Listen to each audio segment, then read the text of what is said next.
Welcome. Tonight, how coronavirus is overwhelming hospitals around the world and sinking Australia's economy. Just the amount of people sick and dying around us is really difficult. It's like battlefields triage out there right now. We have many people that don't survive. We're short on drugs, intravenous pumps, beds, stretchers. We're short on staff. You'd have to go back to around the Great Depression to see a similar fall in overall economic activity. I've spent 20 years to get to where I was, and now I just don't know what's going to happen. We'll bring you those stories shortly, but first, tonight the nation is pondering the biggest judicial reversal since the Lindy Chamberlain case. Cardinal George Pell is a free man tonight after the High Court quashed his convictions for historic child sex offences. He had been sentenced to 6 years imprisonment after being found guilty of abusing 2 choir boys 23 years ago when he was Catholic Archbishop of Melbourne. Tracy Bowden reports.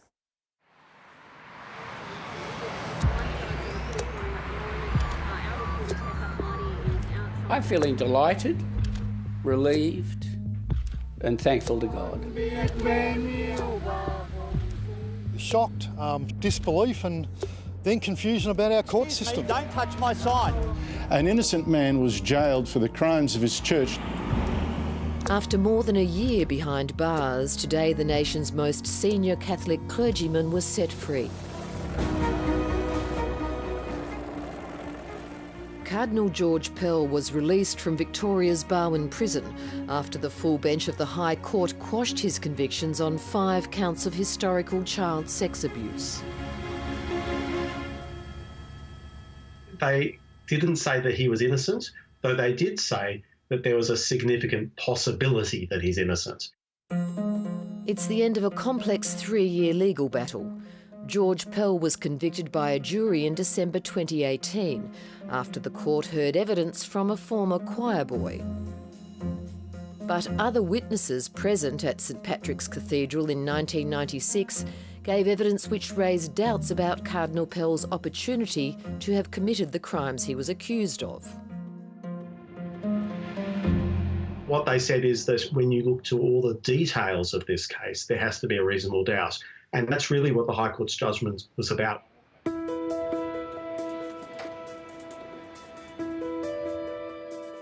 The High Court's decision was unanimous, finding that the jury ought to have entertained a doubt as to the applicant's guilt with respect to each of the offences for which he was convicted.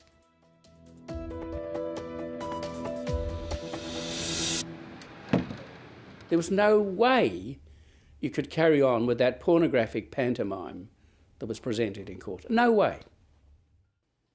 Bishop Peter Elliott studied with George Pell at Oxford and describes himself as one of the Cardinal's oldest friends. It raises massive questions about the system in this state of Victoria where this has been able to happen.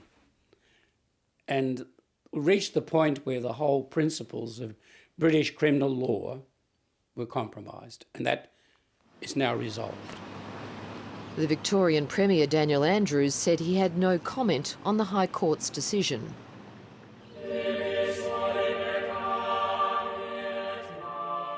After a life spent in the priesthood and service as an archbishop and cardinal, George Pell had ascended to the inner sanctum of the Vatican, reporting directly to Pope Francis. But after Victorian police flew to Rome to interview him, he was charged in June 2017 with historical child sex offences. The allegations included the sexual abuse of 2 choir boys in the 1990s, while he was serving as Archbishop of Melbourne. Victoria Police have charged Cardinal George Pell with historical sexual assault offences.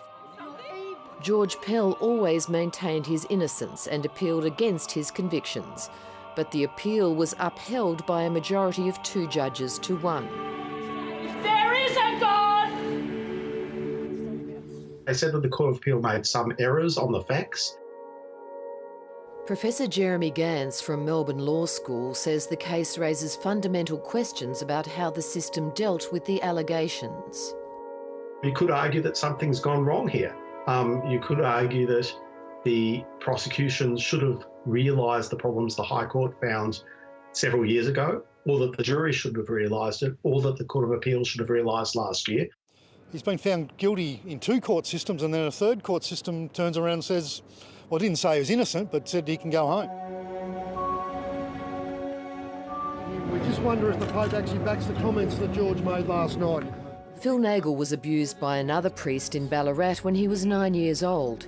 He travelled to Rome back in 2016 to witness the Cardinal giving evidence to the Royal Commission. He says there are still questions about what George Pell knew about the abuse of children by other priests.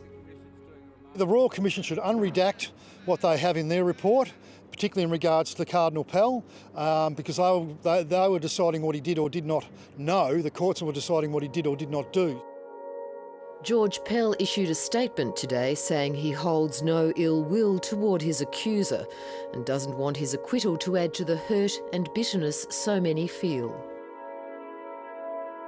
Bishop Elliott says he feels some sympathy for George Pell's alleged victims.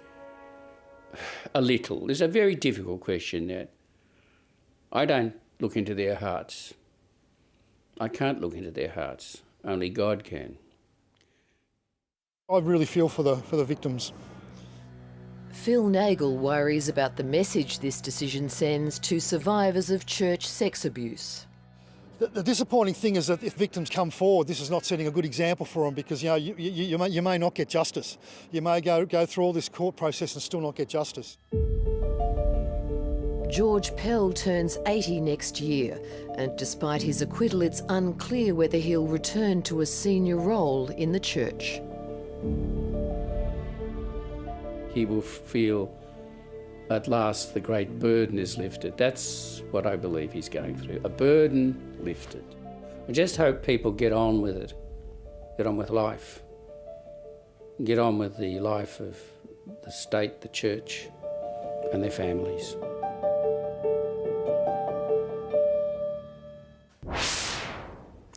The COVID-19 pandemic has shut down businesses across the country, with a staggering number of Australians stood down or laid off.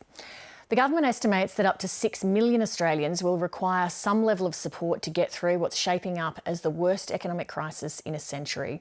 Carrington Clark goes behind the numbers to assess the impact. Hi, my name's James Manshade. Hi, my name's Dan. Hey, my name's Kate Berry. My name's Mitch. I'm Sonia. Hi, my name is Daniel. I'm a film and TV editor. I worked as a DJ and an event promoter. I'm a freelance creative and an event organiser. I was working in trekking and adventure tourism. I run a food truck catering business. I used to run a business providing entertainment to all of the clubs in Sydney. It's all over. I lost all my DJ gigs and had to cancel all the events and refund everybody's tickets. I've had pretty much all freelance work cancelled. And unfortunately, I was stood down. 6 years of blood, sweat and tears, and 25 staff just gone. I'm just another of the thousands of people unemployed due to the coronavirus. It's estimated 1 million Australians have either been stood down or lost their jobs due to the pandemic. Some economists argue the full impact could be even worse. We think there's at least 2 million jobs that are directly at risk. These are jobs that are in sectors like retail, in food and beverage service, so cafes and restaurants, also things like gambling, which have all been impacted by the shutdowns and are likely to see job shedding over coming months. It took Caroline Disney 20 years to achieve her goal to be a commercial pilot with Tiger Airlines. Where was the dinosaur when you found him? Since she and more than 200 other Tiger pilots were made redundant last week, there's more time to hunt for dinosaurs in the backyard with 3-year-old son William. It was absolutely gutting. It was literally like having a kick in the guts. It really was. Felt quite sick. The timing of it was quite stressful, but also just the devastating loss, because I truly love that job. It's the best job I've ever had. She's not feeling positive about her future prospects. Now I just don't know what's going to happen. I'll count myself very fortunate to get any job at all at the end of this, because there will be so many of us looking.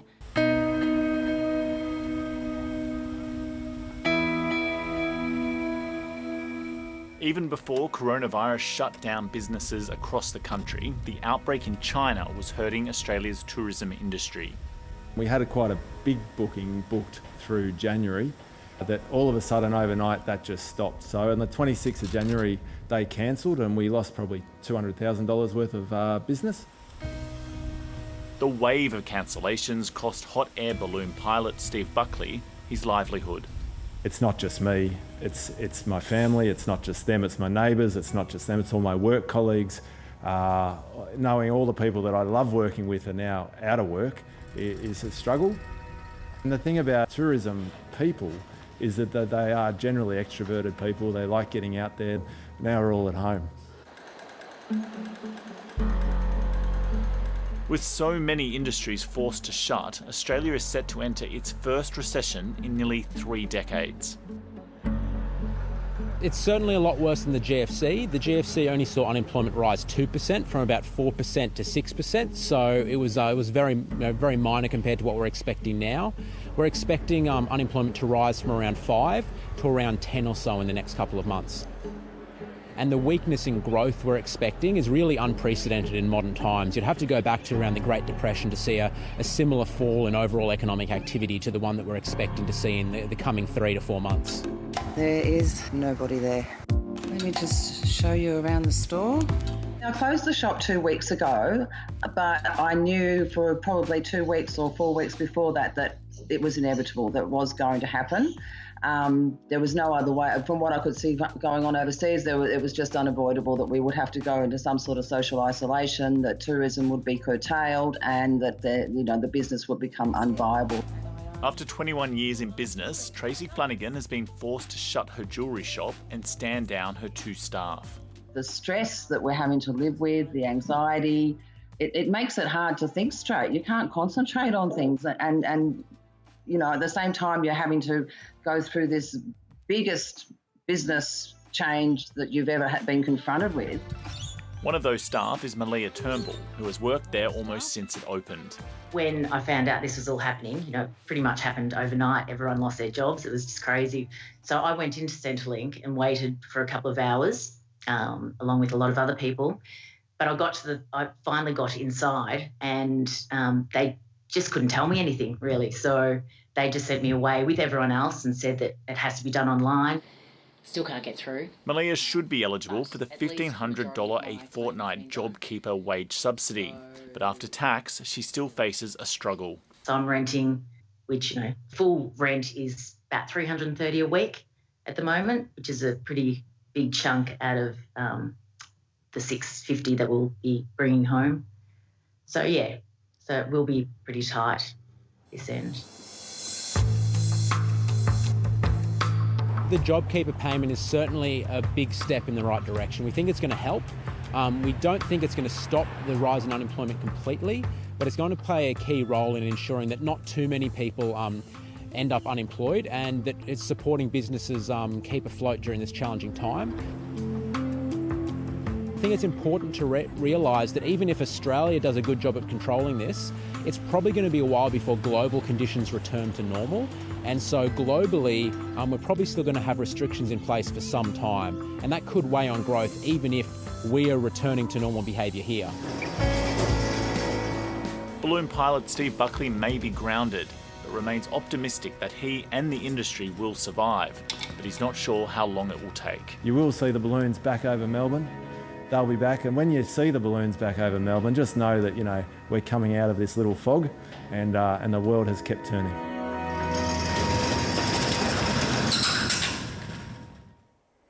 While Australia is far from out of the woods in a health sense, there are positive signs about the spread of the coronavirus here. Fewer than 10% of Australia's cases are via community transmission, and the rate of infection is only a few percent a day. But modelling released today paints a horrible picture of what a worst-case scenario could have looked like, and we could still get there if people stop complying with social distancing rules. Crunching data from overseas, researchers from the Doherty Institute found that if Australia did nothing, up to 89% of the population could have been infected and only 15% of people needing intensive care would have got a bed. Using quarantine and isolation, but no social distancing, only 30% would be able to get an ICU bed. At the moment, there are 93 coronavirus patients in ICUs around the country and nearly 6,000 people have been infected. Laura Tingle's 7:30's chief political correspondent. Laura, the public health situation at the moment compares pretty favourably to countries around the world. It does, and the point that the Chief Medical Officer made today, Leigh, was that our figures compared to those sort of internationally based modelling numbers are actually better than the best case scenario that the government was expecting just a few weeks ago. So they're actually very optimistic on that basis about how things are looking. And in fact, they're so good that our numbers of patients are so small that it's actually going to delay the release of or the collection of any Australian modelling for some time, certainly weeks. If the death toll and the number of cases stays comparatively low, is it possible that the public, and in particular younger people, might start to ask, is it really necessary to have the economy on this level of shutdown?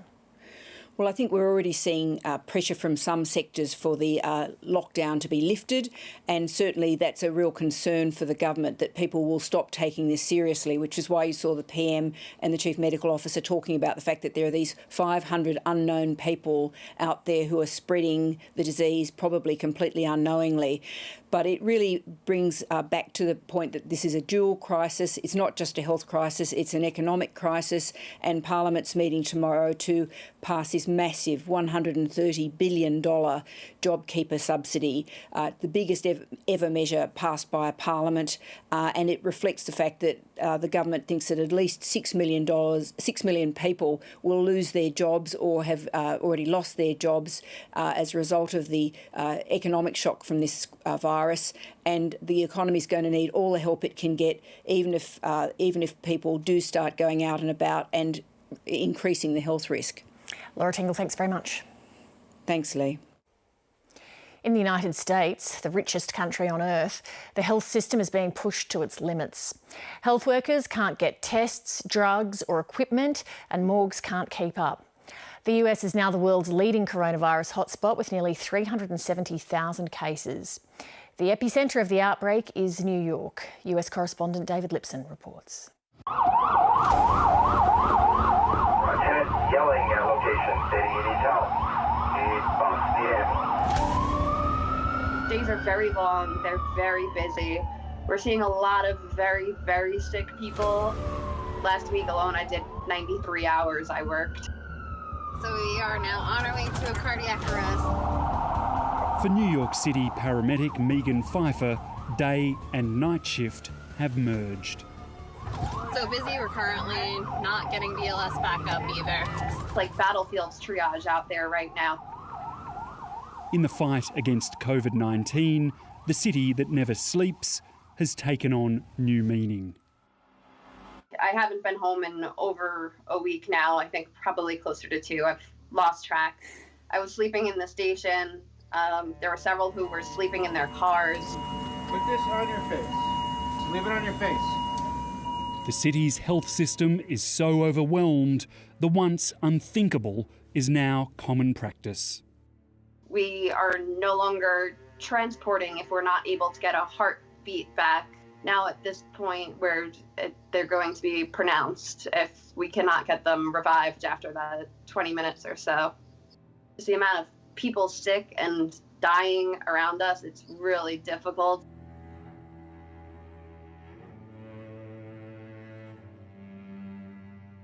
All over New York, open spaces have been converted into field hospitals.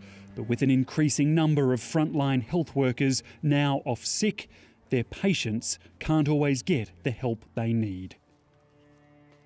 Even last night it happened in a hospital where there was a patient on the bed who was turning blue. They were cyanotic from the lack of oxygen and having trouble breathing. And the hospital, we had one of our EMS crews had to jump in and start helping breathe for this patient with our own supplies and our own oxygen until the nurses and staff there were able to get to them, because they were just, they basically were just sitting there in the corner dying.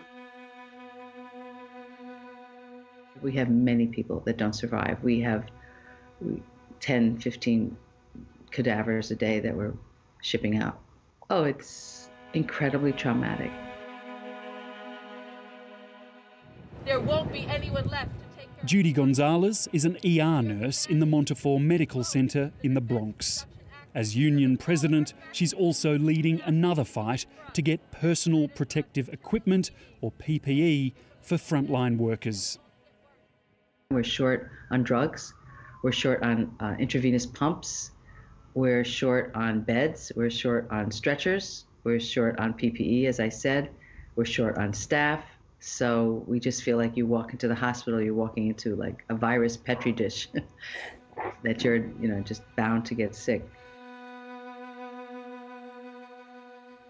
Since the start of the outbreak, US testing kits for COVID-19 have been unreliable and scarce, despite the President's assurances.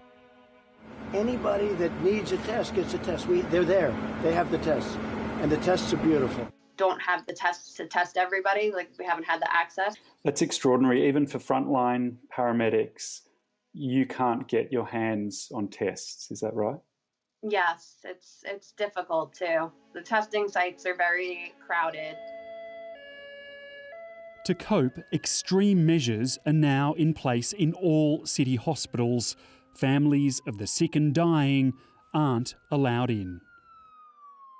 Yes, people are dying alone, and that's awful. I mean, we're with them, sort of, sometimes, but you might be in the next room when a patient arrests. So that's very hard to deal with. Can I mix it? Can I mix it all up? Yeah, please. You mix it all up. The anxiety for me was around the uncertainty. The situation in New York is changing so rapidly. Every day there's new news, and we're really unsure what the hospital situation will be in 2 to 4 weeks' time. Really? I know you want to rinse them off. The hospital restrictions have also hit home for Michaela Solar March from Sydney, who'll soon give birth to her second child. About 2 weeks ago, the New York hospital system announced that they weren't allowing partners into birthing rooms, and it was just the pregnant mother. Imagining that on my own just wasn't really an option for us. So at that point, we started looking into alternative options. Already too late in the pregnancy to fly home, she and her husband Alex were left with only one viable choice. Luckily, we were able to find a midwife group or midwife practice who said that they would take us on, and we're now talking to them about organising a home birth. At this point, I think that our home is the safest place for me. Fully aware of the risks, they're staying focused on the future. We're about to become a family of 4, and there's nothing more exciting than welcoming a new baby girl into the world. Back on the front line, health workers like Megan Pfeiffer remain fixed on the ever-present emergency. Shout out to this dude who's up there cheering us on. Each day, there is one bright spot. At 7 p.m. every night that we have in New York City and Manhattan, they've been clapping and cheering for us, and it started to spread to other areas. I've had several people send me videos of that, and that almost brought me to tears. Thanks for everybody that's out there rooting for us. The British Prime Minister Boris Johnson is in intensive care tonight with COVID-19, almost 2 weeks after his diagnosis. The UK government says he's being given oxygen but is not on a ventilator. Intensive care specialist Professor Hugh Montgomery joined me from London to give us an insight into how serious this is. Professor Montgomery, I don't want you to speculate on the condition of the Prime Minister, but can we talk generally about the way that COVID-19 plays out?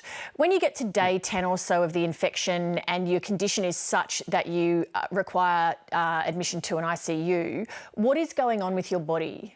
That's a very good question, and in many ways we don't actually know. So this is being presented like bad flu, and it really isn't. This is as different from flu as Ebola is from an ingrowing toenail. This is a very, very different disease. You might feel like you've got flu, achy, breathless, and so forth, but this is not the same thing. So most people get infected, don't get many symptoms. If they do, they're quite mild, or they feel like they've got flu and they get better. Some, however, it is around day 10 to 12 in the majority, sometimes later, sometimes earlier, will get progressively short of oxygen, so the oxygen levels in their blood will fall. They have a very profound drive to breathe, which seems way beyond that will be driven just by the low oxygen. And sometimes those patients are aware of that air hunger and breathlessness, and sometimes they're just not. And we see them blue and panting, and they are unaware that they're even unwell at all. Now, some of those just need a little supplemental oxygen and will get better, but some will progressively worsen. They'll go onto a tight-fitting mask that helps inflate the lungs a little bit and deliver more oxygen.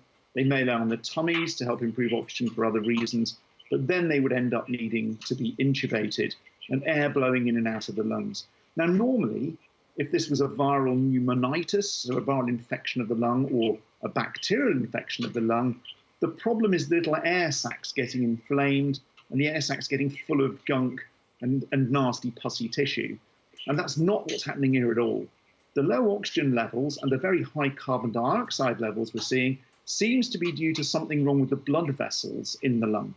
So blood essentially is coming into the lung full of carbon dioxide and without much oxygen, and it's transiting the lung to the arterial side in exactly the same state that it came in. So a lot of this problem seems to be vascular. And indeed, when we measure clotting in the blood, it is off the scale abnormal. There are things called D-dimers that break down clot, and those would be up a little bit if you had a clot. These are stratospheric levels. So this seems to be a blood and blood vessel disorder. Given how unusual this is, once you reach a stage where you require intubation, what are your chances at that point of survival? Well, it depends really on what data. We can only really start reporting on our own because each healthcare system is different and they're overwhelmed to different degrees, and the level at which you're overwhelmed will clearly determine outcome. We've not got enough through to know at the moment, but roughly at the moment we'd be expecting around 50% of our patients to die and 50% to survive. It could be worse than that. I doubt that it will be substantially better. Professor Montgomery, thanks very much for sharing your insights tonight. Pleasure. On the weekend, Prime Minister Johnson was forced to appoint somebody to act in his place. To explain who's now running Britain, I spoke to the UK political editor of Business Insider, Adam Bienkov. Adam Bienkov, how does the government function in the absence of the Prime Minister? Well, we have the UK Foreign Secretary, the First Secretary of State, Dominic Raab. He is currently deputising for the Prime Minister. The Prime Minister asked him yesterday to take on that role. He will be leading the Cabinet on an emergency meeting on the coronavirus preparations this morning. The decisions will be taken collectively by the Cabinet over the coming days and weeks, as long as Boris Johnson remains incapacitated. And those decisions will be taken collectively by a matter of collective agreement from the Cabinet. Most Australians wouldn't have heard of Dominic Raab. Who is he, and does he bring the necessary skills and experience to take over at such a momentous time? Well, as I say, he is the Foreign Secretary. He's not a hugely well-known figure internationally. He's probably not even a particularly well-known figure domestically in the UK. He is a close ally of the Prime Minister, however. He campaigned alongside Boris Johnson in the campaign for Brexit. He's known to be on the right of the party. He's somewhat of a divisive figure within the Cabinet itself. I know there are several members of the Cabinet who were somewhat put back by the idea that he would be deputised for the Prime Minister and believe that they could have done a better job themselves. He's known sometimes as being a slightly nervous media performer. He looked a little bit shell-shocked in front of the cameras last night when he was announcing the news about Boris Johnson's condition. Adam Bienkov, thanks for your time. Thank you. It's almost 3 years since 7:30 first reported on the tragic suicide of Army veteran Jessie Bird. Today, the Victorian coroner released a scathing report into Jessie Bird's treatment by the Department of Veterans Affairs. This report from Michael Atkin contains material that some viewers may find distressing.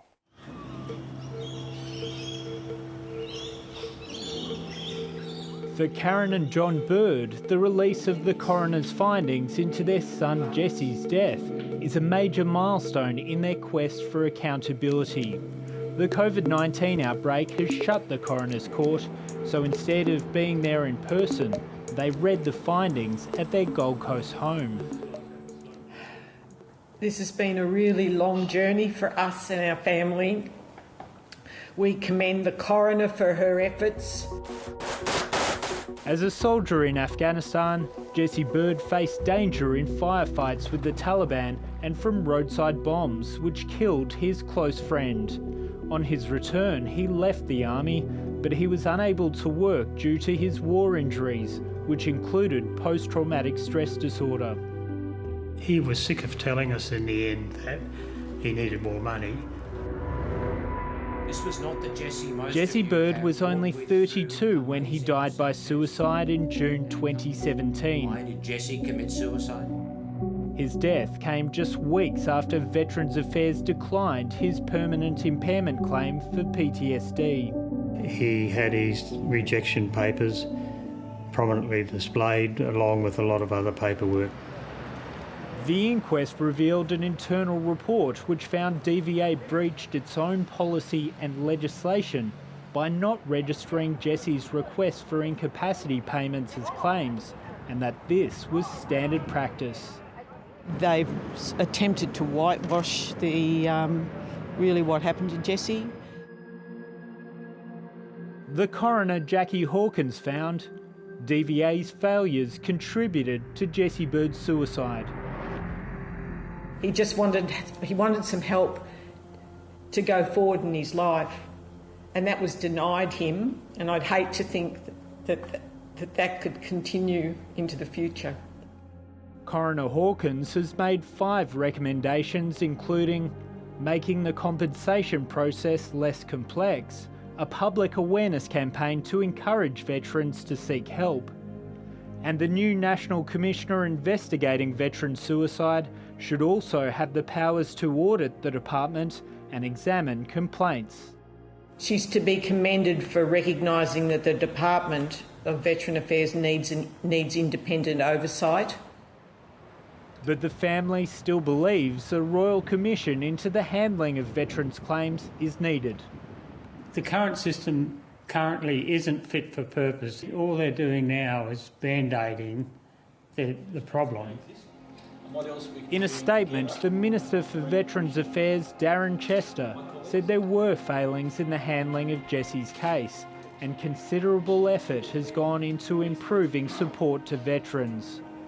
The Bird family hope their son's legacy is that the system continues to dramatically improve.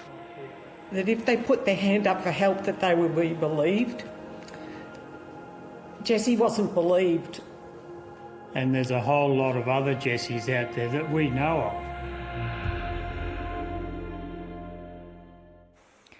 You can read a joint statement from the Department of Veterans Affairs and the Defence Department on our website. If that story's raised any issues for you, you can call Lifeline on 131114 or Beyond Blue on 1300 22 46 36. That's the program for tonight. Next up, foreign correspondent journeys deep into Antarctica. See you tomorrow. Good night.